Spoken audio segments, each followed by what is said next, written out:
isso aí! Começando mais um programa do Pipoca Nanquim pela segunda vez consecutiva. Oi, gente. Vocês não sabem, a gente tava gravando com o microfone desligado aqui.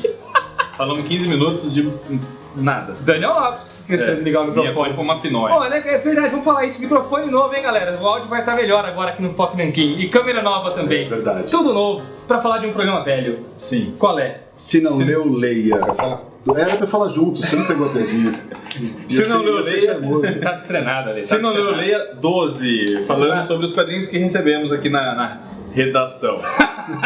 Antes de começar o programa, um recadinho rápido. Curta, dê joinha nesse vídeo, por favor, e inscreva-se no nosso canal. Por favor, não.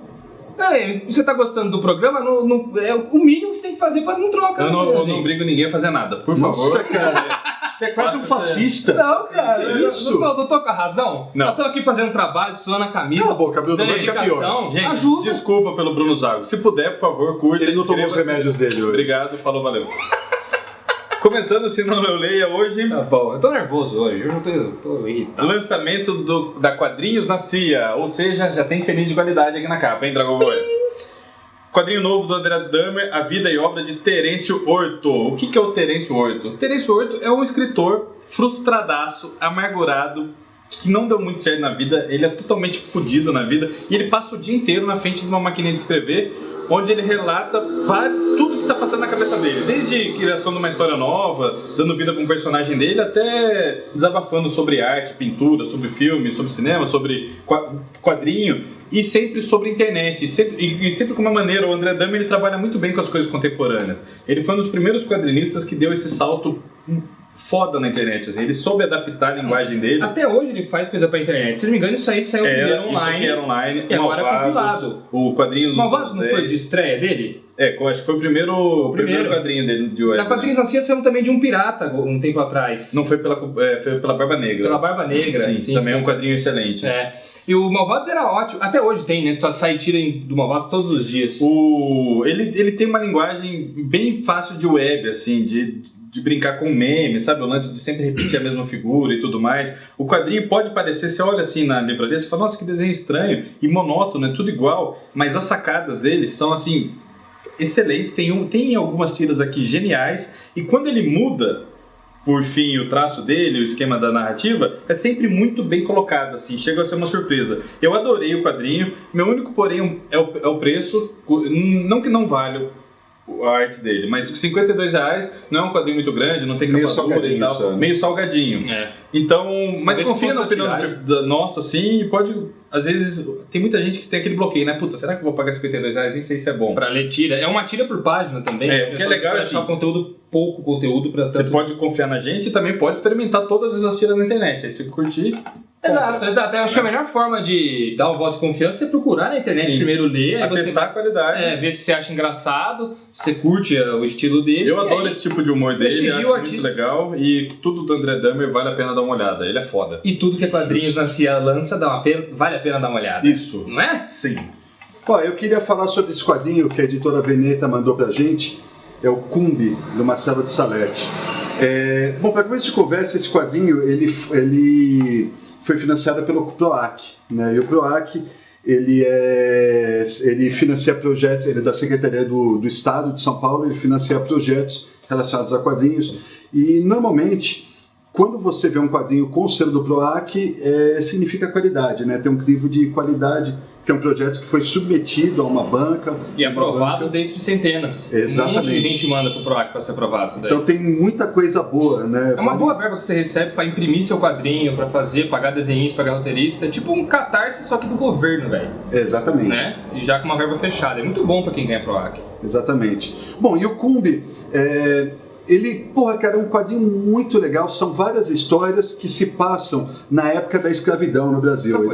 Ele faz o Marcelo de Salete, ele faz um resgate histórico, né? E são tramas cotidianas, falando sobre o amor, as dificuldades dos escravos, os abusos dos senhores de engenho, mas apesar de ser algo assim que supostamente esteja batido, principalmente no você pensar em termos de cinema e literatura, o que faz diferença, ou pelo menos fez diferença para mim, foi o tratamento gráfico, a forma como ele tratou todas essas histórias. Particularmente, a história que dá nome pro livro, que é o Cumbi, é espetacular, gente.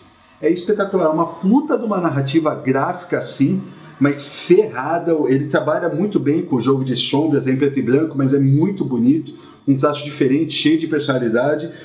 E, cara, a gente recebeu aqui, é o tipo de quadrinho que eu não costumo ler, mas me surpreendi e achei maravilhoso. O Marcelo Dessalete, pra mim, é um dos tops quadrinistas dessa geração do Brasil. A gente sempre falou dele. Eu acho ele espetacular. O primeiro quadrinho que, se não me engano, a gente recebeu dele, acho que até o primeiro que ele publicou, foi um da editora...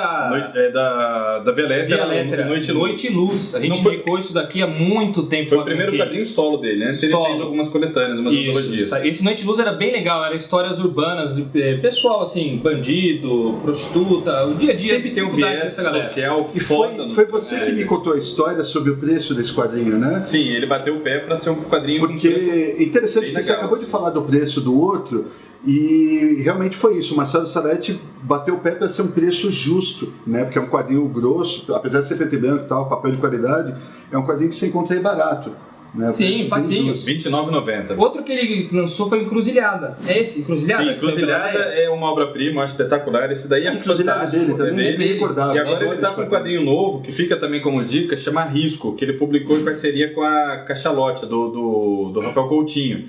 É um quadrinho maravilhoso também, bom demais, cara. Tudo que ele faz, o Marcelo Dessalete, é acima da média. Pode confiar no nome mesmo. Tem momentos aqui, tipo a revolta dos escravos lutando contra os... Não são os senhores, né? Mas são os bandeirantes que iam pegar eles. Muito bonito. Aqui é lindíssima, cara. Lindíssima. Muito bonito. Fica aí a dica. Minha vez! A Panini mandou pra gente o Noé, há um tempo atrás. Mandou as duas edições, mandou quando saiu. Saiu já faz um tempo, não é lançamento não. A primeira e a segunda. Eu fiquei com as duas.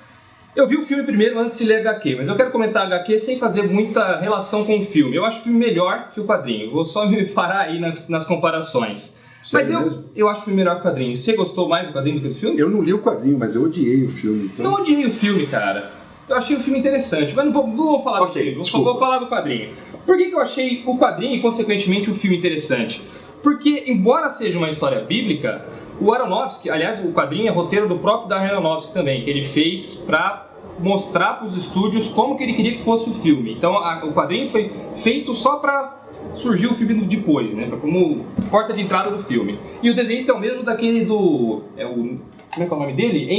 Nico Henricon, que é o do Leões de Bagdá. Esse desenhista é muito bom. Ele é foda. Embora seja uma história bíblica, ele não fica se forçando a fazer 1001 referências à Bíblia.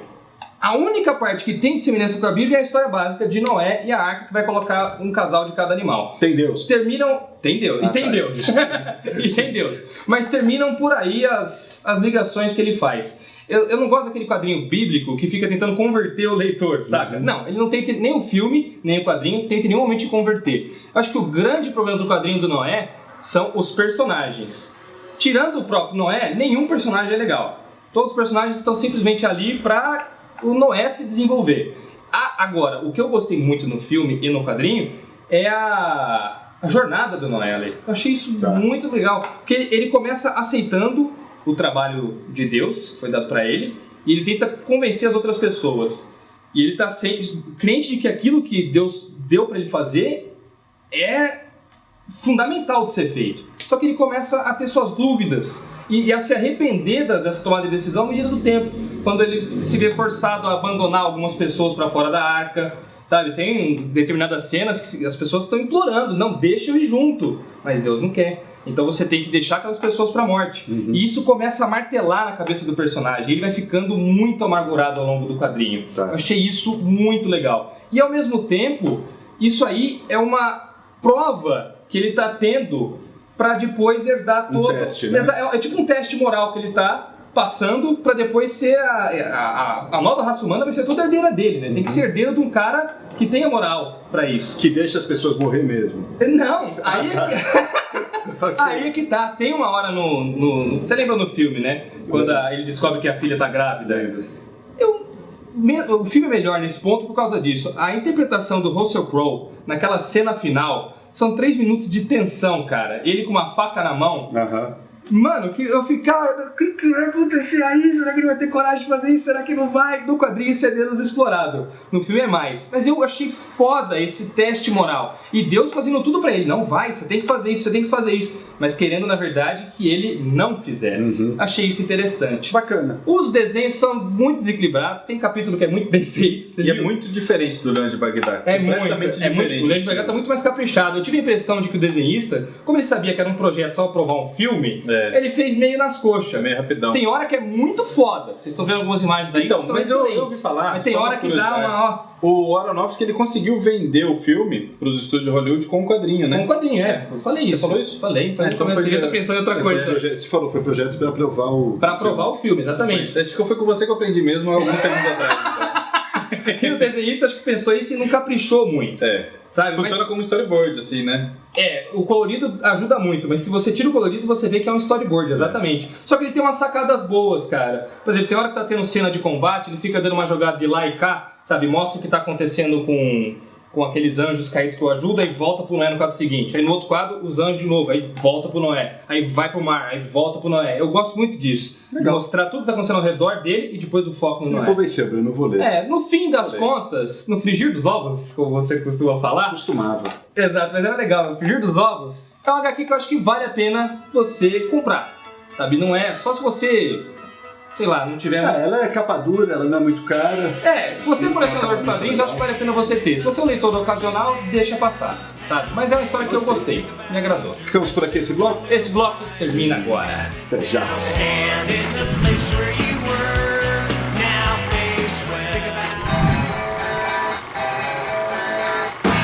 De volta com o programa Pipoca e Nequim, hoje, se não eu leia, episódio 12, né? Episódio 12 do Se Não Eu Leia. Pois é. O negócio que começou como post em nosso site e virou um programa.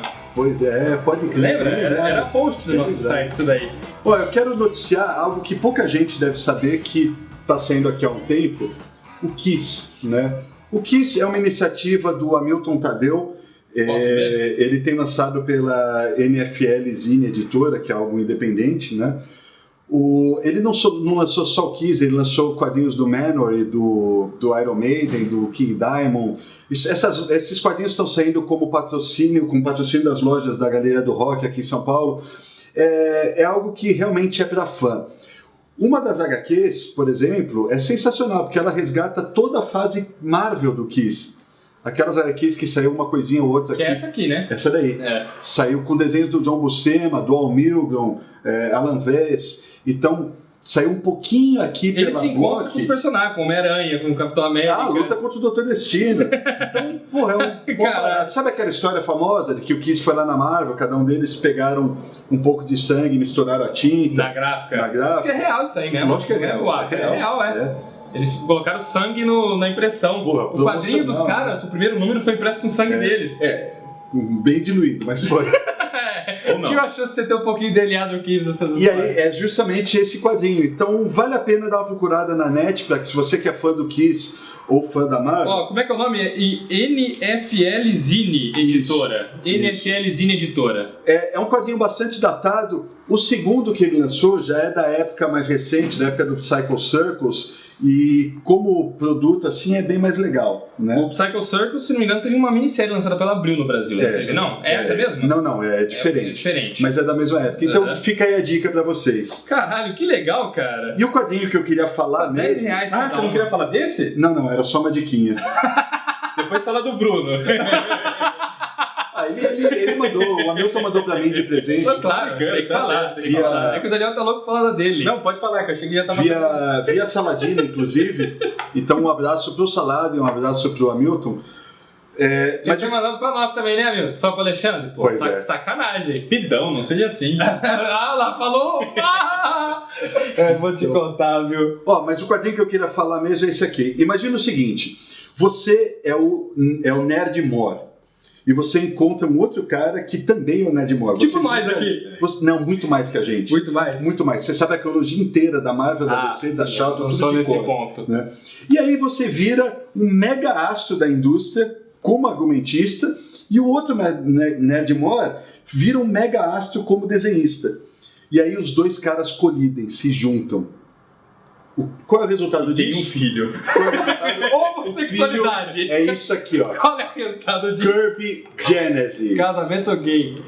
Cara, isso daqui é uma nerdice incomensurável, mas é bacana. Quem são os dois caras? Só pra galera não ficar Kurt perdida. Busiek e Alex Ross. Alex Ross, obviamente. Né? Kurt Busiek, ele é o mestre da cronologia de tudo. Né? Pergunta alguma coisa, a galera não sabe, pergunta pro Kurt Busiek, sabe mais que o Marvelpedia. E o Alex Ross, todo mundo sabe também que ele é um super nerd. O que esses caras resolveram fazer? O Jack Kirby, ele deixou um monte de conceitos inacabados. Muitas vezes esses conceitos, eles eram só um busto desenhado. Muitas vezes era uma sinopse de um personagem, sem desenho nenhum. Muitas vezes era uma cabeça, ideias para a história. Bom, em resumo, deu para sentir o quadro, né? Ele deixou centenas de ideias que ele nunca desenvolveu. Pontas soltas, né? Nem pontas soltas, não eram só coisas lançadas, sabe? Esboços. E às vezes tinha só o busto do personagem e ninguém sabia o que aquele personagem ia fazer. Entendi. Né? O Alex Ross e o Kurt Busiek, eles juntaram todo esse material e criaram um Kirbyverso, né? Um universo com todos esses personagens não aproveitados do Kirby. E a história se desenvolve a partir daí.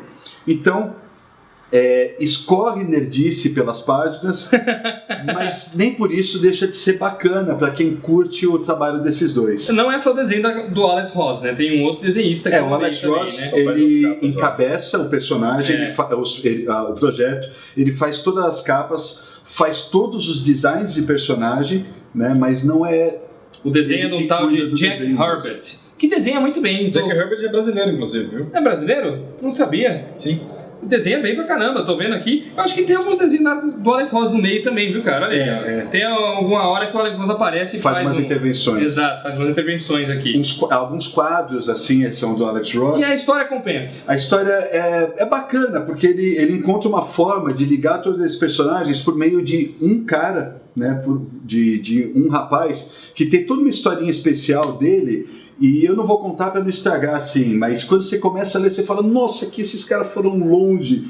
Mas quando você passa no primeiro momento assim desse choque inicial e você se entrega para a história, fica bacana. Legal. O lançamento da Mythos, né, faz parte do projeto da Mythos, que vem publicando várias coisas da Dynamite, e essa daí acabou sendo bem bacana.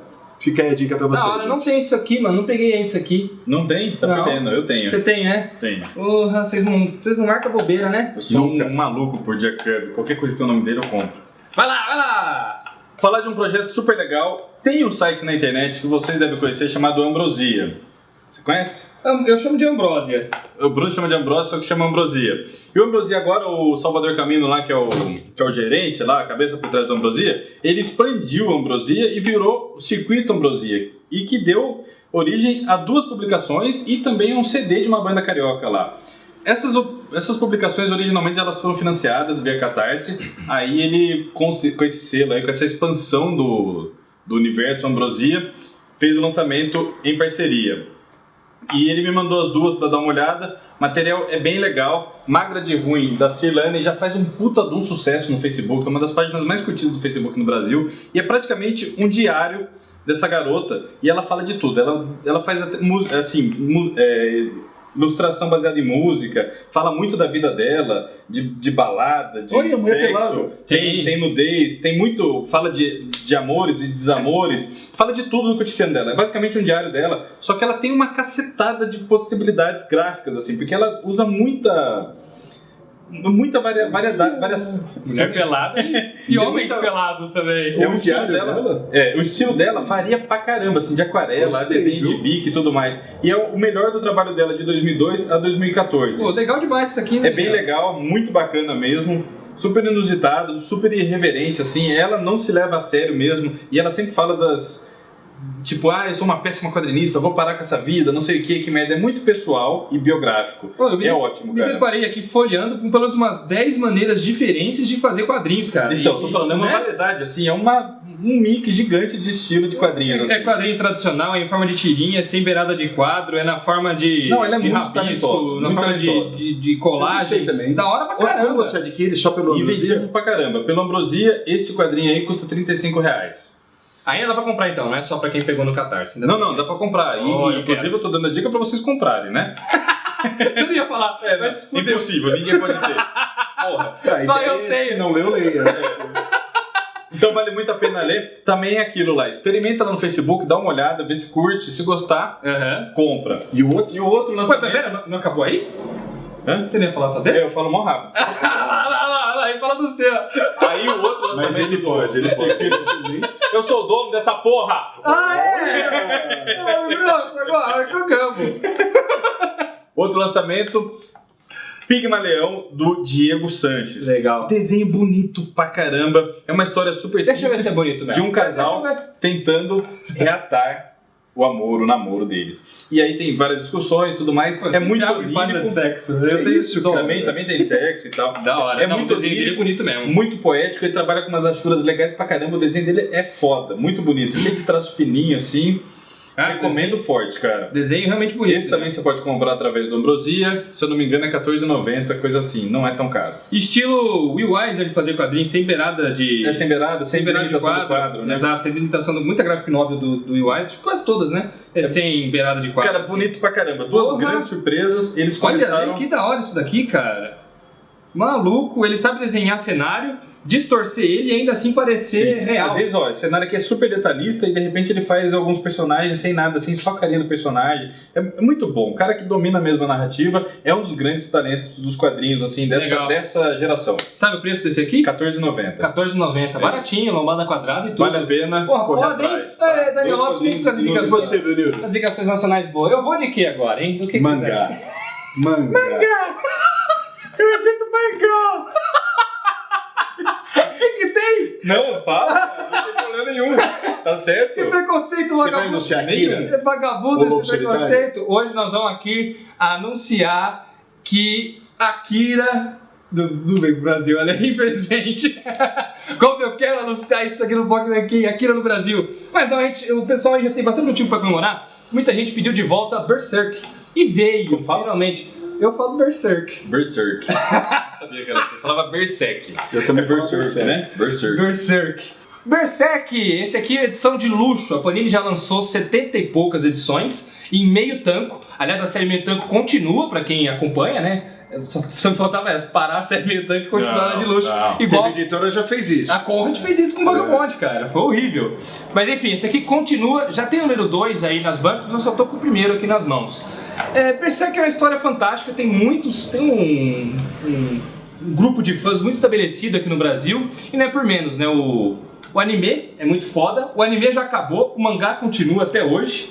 O cara não tem nem previsão pra terminar. Mas o legal é que você, logo de cara, já encontra um personagem muito cativante. O Guts, que é esse cara aqui da capa, embora seja um personagem um tanto quanto clichê, por ser um andarilho misterioso, nervosinho, Caladão, que fica na dele, um lobo solitário, por assim dizer, ele é muito cativante e ele tem aquela espada gigantesca e o mais legal, um braço de metal, né? Um braço que dispara flechas. Isso é muito bacana. E ele tá... No momento, no começo da história, ele está em busca de alguma vingança que você não sabe muito bem qual é que é. Esse eu acho que é o ponto que mantém a curiosidade, porque é um personagem fodão, que você não sabe bosta nenhuma sobre ele. Você não sabe nada, mas você quer saber. Você quer saber. Ele é tipo o indício do mangá, então. Isso. Mas o autor é muito sábio em jogando pequenas pistas aos poucos e fatos que você vai entendendo mais dele. Daqui a pouco, acho que lá pelo volume 5...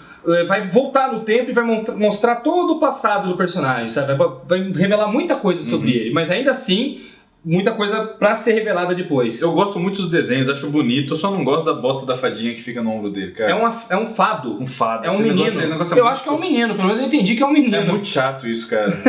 Sério, ele que é uma espécie de alívio cômico, né, do negócio, e é mais ou menos o personagem que tenta amolecer a personalidade do Guts. Então ele fica lá falando, não, você tem que ser bonzinho e tal, e não sei o que lá. Mas o autor é sábio também em nos colocar Por isso que você ficou com raiva, porque o leitor é essa fada aí. É, essa bosta de sininho nas costas dele, cara. É ele que tá descobrindo as coisas, ele que faz o papel da pessoa que tá descobrindo junto com o leitor as novidades. Não, eu entendo. Não é um mangá ruim, não me entendo ainda. Não, sim, o personagem é chatinho. Eu só acho ele bobo. Eu concordo também. Não tem hora legal, tipo o Curirinha. Tem momentos, por exemplo, que o menino, o fadinha, ele fica pensando que o gato vai fazer determinada coisa. E você também acredita, você crê naquilo, você fica esperando. Aí o personagem vai e faz algo completamente diferente. E aí pega tanto você de surpresa e essa surpresa é mostrada no mangá através desse personagem. Tipo grilo falante, assim, essas coisinhas. Eu não gosto desse bichinho. O traço evolui muito ao longo da história, tem muita violência, muita nudez.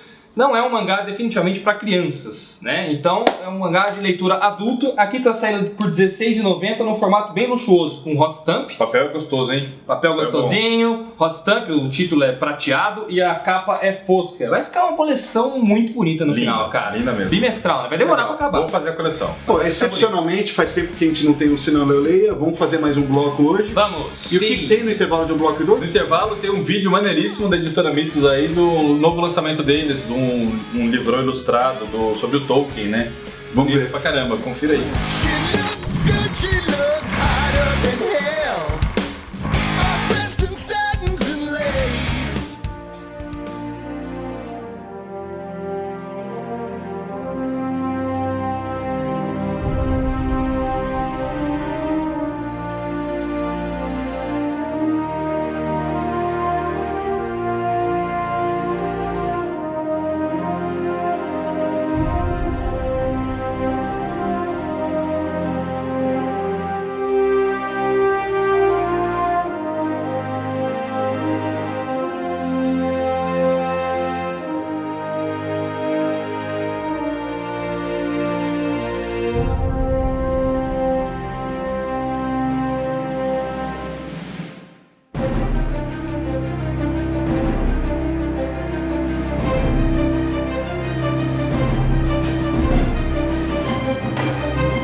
Então, o Pipoca Nanquim em terceiro bloco especial do Se Não Leu, Leia 12. Vocês acabaram de conferir um vídeo da Mitos, editora. Lembrou os tempos de podcast? Lembra? Você fazia toda vez, dessa vez, um tom de voz. Exato. Aliás, uma saudade de gravar podcast, cara. Se você gravasse uma vez só e jogasse em todos os blocos, ia funcionar igual, porque era sempre o mesmo tom. Na verdade, eu fiz isso. Que a gente não sabia. Não. A gente tinha podcast, galera, bons tempos. Não era só um podcast, era um programa de rádio. Saudade. Passava na rádio, indicava música, pô, era muito foda. Entra no popnanquim.com.br e procura lá. Isso. Duas dicas rapidinhas aqui do Pablo Carranza. Eu sou fã dele. Já indiquei o quadrinho dele Como Se a Vida Fosse a Internet. Não sei se vocês lembra. Eu comprei, inclusive, por causa disso. Eu sou fã pelo correio. Foi pelo correio? Foi pelo correio, não conheci o autor ainda. Chegou bonitinho, veio bonitinho. O Pablo, ele é muito... Puta, eu acho os quadrinhos dele muito engraçados. Ele tem um humor muito errado, muito esculachado. E ele é corajoso pra cacete pra fazer as merdas que ele faz. Por isso ele já tem meu respeito. Primeiro esse quadrinho aqui, xingamentos literais. Isso aí... É um negocinho... O Bruno pegou, do mesmo jeito que todo mundo que eu mostrei, eu mostro e falo, dá uma olhada. Todo mundo olha assim, nossa, deve ser uma merda. Aí as pessoas assim... O Bruno foi assim, é muito foda, foi rindo cada vez mais. Deixa eu ler vendo aqui, muito engraçado. Xingamentos literais, vai vendo isso aí. Não tem como... Deixa o título vai valer no livro, não ri pra nada. Então, cara, se você... Como é o nome do autor? O Pablo Carranza. Não liga não, é que o Alê não ri mesmo pra nada. Ele não é termômetro. Mas é muito engraçado. E é só isso, quadrinho baratinho e tal, é só uma tiração de sarro. Sobre xingamentos literais. E o outro quadrinho dele...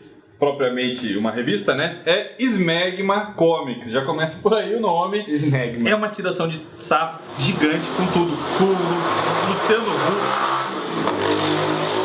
Caraca. Essa é poderosa.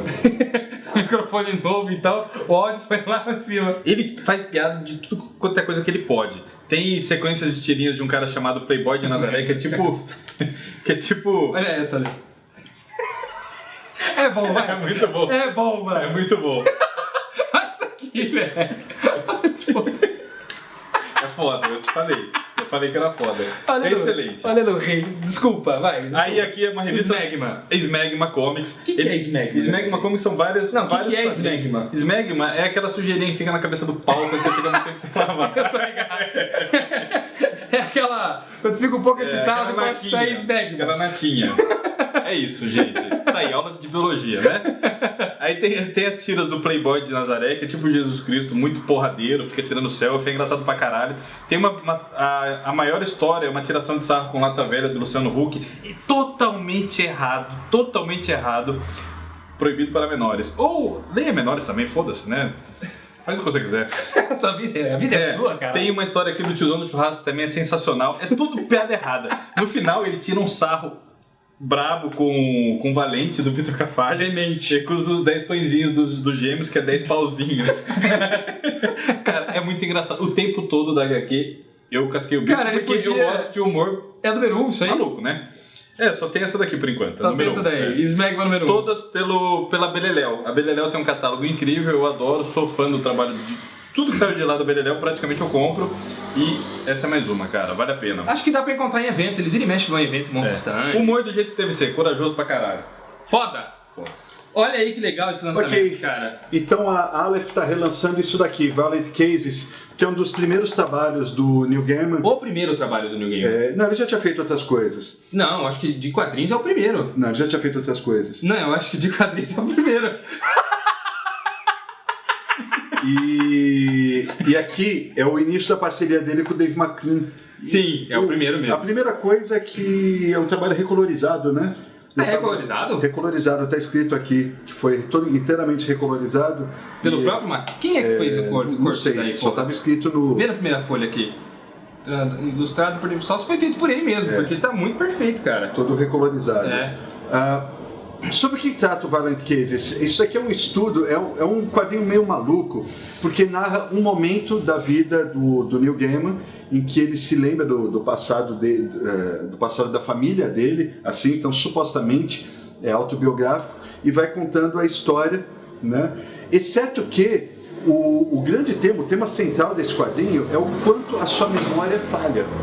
Quando você lembra as coisas de uma forma diferente, quando as coisas acontecem de tal forma, quando você vai recontar elas, você aumenta ou muda, ou quando outra pessoa reconta, muda tudo também. Então, é um quadrinho... Esse cara tá passeando hoje aqui, velho. Então, é um quadrinho autobiográfico, exceto que não é. Exato. Né? E essa é a parte brilhante da coisa. Que Violent Cases que se passa na época da máfia, até aparece o Al Capone na história. Bem bacana. O pai dele se consulta com o mesmo osteopata que atendia o Al Capone. O Al Capone, exatamente. E ele ia nessas consultas, então a maioria das vezes é ele criança, né? Ele aparece como adulto no começo, ele até se desenha aqui no começo como adulto e tal, mas a maioria das vezes é criança. E que ideia brilhante, né, parece cara? o Neil Gaiman, né? Ele é adulto, parece o Neil Gaiman, reparou? É o Neil Gaiman. É o que eu falei, caralho. Ele se desenha adulto. É o que eu falei. Eu tô brincando. Certo que não foi ele que desenhou, foi o Dave McKean, sim. Mas que ideia brilhante, né, cara? Você brincar com esse lance de quantas memórias podem ser falhas. E você vê isso, por isso que você tem que prestar muita atenção quando você lê. É um quadrinho bem intelectual nesse ponto. E o Mr. Punch, que veio depois, segue a mesma coisa. Eu não gosto do Mr. Punch. Eu gosto muito mais do Violent Cases do que o Mr. Punch. O Violent Cases, ele é cheio de sacadinha, de piada não, mas de vários sentidos gráficos, narrativos e tudo mais. A começar pelo título dele, né?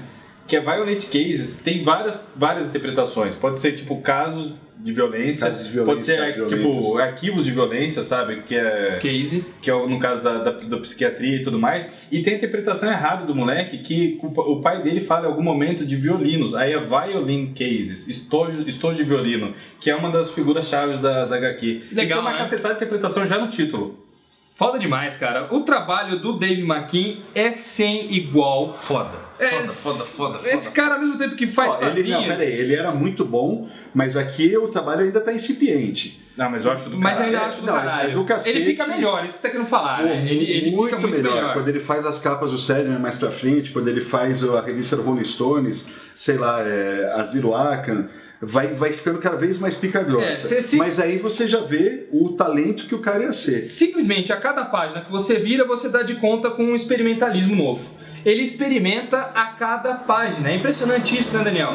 Com recortes, com desenhos realistas, com fotografias, com desenho sobreposto a cenário de verdade. É impressionante isso daqui, cara. E o trabalho do Neil Gaiman também ainda não é o Neil Gaiman que a gente conheceu a partir do Sandman, de Orquídea Negra e tal. Não. Mas já dava grandes amostras de brilhantismo. É assim. Muito bom, né? Olha que da hora, né? Onomatopeia quebrando o quadro. Tem um experimentalismo a cada página. Bom, tinha saído no Brasil já há bastante tempo e a Aleph tá resgatando. Saiu pela HQM em capa dura. Capa dura. Agora nesse mesmo lançou tamanho. Essa capa linda, cara. Só que eu quero falar, a capa da Aleph é muito mais bonita. Linda. Né? Embora não seja capa dura, a arte aqui e o logotipo é muito mais bonito que aquele da editora HQM. Tradução muito boa do Érico Assis. A Aleph mandou pra gente, eu me desfiz da minha edição da HQM. Eu preferi ficar com essa daqui, ainda mais porque a minha HQM tá um pouco regaçada. Teve um puto que desenhou por cima. Teve um vagabundo que foi desenhar, aí ele quis copiar o desenho do Dave McKean, aí ele abriu, o negócio era capa dura, os cadernos tudo começaram a soltar, ele desenhou por cima, ficou marca nas páginas. Eu quis matar o sujeito, né? Isso não se faz, né, cara? Isso não se faz, cara. Se faz. Que mancada isso daí, cara. Mas beleza. Bom, e agora, Bruno, eu acho que é compra obrigatório isso daí, viu, galera? Pra ficar na coleção mesmo. Pra fechar, eu vou falar do quê? Eu vou falar do quê? Não é possível. Eu vou falar do quê? Ô, você tá fazendo piada. Eu vou falar de... Puta merda, cara. Pera lá. O que vocês têm contra mangá? Nada contra, por cara. favor. Eu não tenho nada contra mangá, tenho contra você só, cara. Por quê? Eu não falo mangá, só fala de mangá, cara. Eu gosto de mangá. Eu sou mangazeiro, porra. Eu edito isso daí, caramba. Eu trabalho. Eu vim do Japão. Aqui, ó. Magui tá saindo pela editora JBC. É Magui que fala? Magui, eu falo Magui. O Labirinto da Magia, Magui. É Magui. Que isso, cara? Magui. Era tão foda. É dourada. Tem uma benga na capa, mas não liga não. Porra, saco, cara. Tem até o saco mesmo, velho. Desculpa. O Ale pegou o quadrinho, mas ele começou a fudir e a gente já assustou, você viu? O que é isso? Não, mas espera. Não, eu vou defender o quadrinho. O Ale, ele vê piroca em tudo. qualquer coisa assim, o Alexandre já imagina. Mas aí é mesmo, cara. Aí parece mesmo uma piroca, velho. Pô, não, cara. Mas tudo bem, vai lá, desculpa, vai lá. Desculpa eu JBC, mas parece mesmo uma piroca esse quadrinho aí. Eu li Magui, eu só li o primeiro volume, eu sei que é um pessoal que tem muito fandom aqui no Brasil. Sabe o que é fandom? Não sei, me explica. Você sabe sim. Tô dando a deixa pra você explicar aí. Mais sobre isso. Fã, da palavra fandom vem de Kingdom, reino dos fãs. É um reinado de fãs, tem muita gente que gosta disso aqui no Brasil. E eu achei que é um quadrinho muito infanto-juvenil. Pra nós aqui, se vocês lerem, vocês vão odiar, não vão gostar. Se você tem mais ou menos a nossa idade, a nossa experiência com quadrinhos, não é legal. Ou seja, de 28 a 70 anos, mais ou menos. Isso! Entre 28 e 70, vocês não vão curtir o quadrinho. Eu acho que pra você que é adolescente, ou que tá começando a se interessar por quadrinhos, começando a se interessar por mangás, Magui é uma excelente pedida. Pra nós que já somos calejados, a gente vai pegar, mas tem muito estereótipo de quadrinho da Shonen Jump. Sabe, não é da Shonen Jump isso daqui, não é da Shonen Jump, mas aquele estilo shonen, sabe? Do personagem ingênuo que ajuda todo mundo, que tem sempre a força de vontade para obter os seus sonhos, todas essas coisas. Porém, tem muitos pontos positivos aqui. A autora, ela tira, através de um estilo genérico de fazer mangá, ela tira o próprio traço autoral dela, ao mexer muito com formas arredondadas. Eu gosto da forma como ela aborda o Dijin. A história conta um menino que consegue um Dijin numa flauta. Sabe aqueles gênios da lâmpada? Sim. O gênio fala pra ele, faça um pedido. Ele simplesmente pede, seja meu amigo. E o gênio passa a acompanhar ele ao longo da história e o gênio tá preso dentro da flauta. Entendi. A maneira como ela mostra o gênio é muito legal, é sempre interessante. Ela sempre põe em segundo plano o gênio. E em primeiro plano as pessoas, pra você poder ver a reação delas ao se deparar com uma criatura daquela imponência toda, sabe? Tem momentos em que o gênio aparece vindo do céu, caindo assim, que ela consegue desenhar com impacto espetacular. Mexe muito bem com luz e sombra, ela trabalha muito bem como desenhista. Como roteiro, eu ainda acho um pouco clichê Pra nós que já estamos calejados em ler mangá e já conhecemos outras obras como Dragon Ball, One Piece, Naruto. Se você tá começando agora, quer entrar numa coleção, tá na fase adolescente aí, Magui é uma boa pedida. Maravilha. Então legal? Por aqui hoje? Não tem mais nada pra falar? Tem, sempre tem, mas... Mas já falamos muito, né? Não, vamos falar. Não vamos. Vamos acabar. Vamos acabar então. É isso aí, Pipoca Nanquim fica por aqui. Agora o programa é quinzenal, porém tem vlogs direto aí no nosso canal, então assine o nosso conteúdo, beleza? Beleza. Tchau. Um beijo. Tchau. Um beijo, um abraço.